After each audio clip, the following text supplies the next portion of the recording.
I hate to pose this question, but do we think that they will actually peacefully transfer power? Okay, let's talk about this. This is a valid concern, but I don't think that they're going to try and do a repeat of January 6th because the Republican Party still has not recovered from that. Right now, we're at the deflecting point. If you bring that up, they're quick to be like, well, what about all the cities that were burned down? Well, what about? And they're stalling until they can get to a point where they can say, well, that was a long time ago, and nobody actually agreed with it when it actually happened. But as far as your actual question goes, are they going to peacefully transfer power?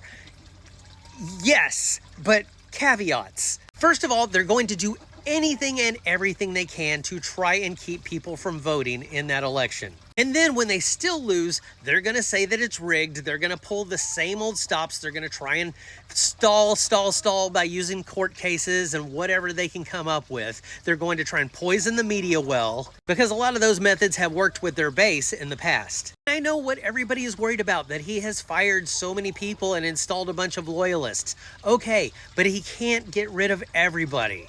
There are certain high power positions that he cannot fire because they were appointed for a certain number of years. And no matter what, on January 20th at noon, all of the power gets transferred to the president-elect. Nuclear codes change, the Secret Service, the military, they all have to switch over to the new president because that is what they took an oath to do per the Constitution. We have to remember that they took an oath to the Constitution, not to the president, and those things are not interchangeable. So at that point, on January 20th at noon, he becomes a civilian and has to be marched out of there by the U.S. Marshals if he refuses to go. I'm not gonna lie, there's a part of me that would love to watch that happen. So the real danger that we're faced with isn't that he won't leave, it's that his people might commit violence in his name again. But I don't think anybody would be surprised if Ronald McDonald took him out before he was able to finish his term. And I just don't see that type of loyalty being transferred over to Mascara Mussolini. So, will the 2028 election and transfer of power go smoothly? Probably not. But will it happen? I'm pretty sure that it will. If for no other reason, I think the majority of the people in this country are just sick of this shit.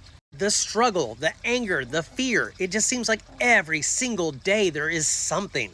At least when Biden was in office, things could be boring sometimes. And I know a lot of us would love to see some boring right now, so after 3 more years of this, I'm pretty sure we're gonna be like, out, we're done with this shit, out. At least that's the way I see it. I could be completely wrong.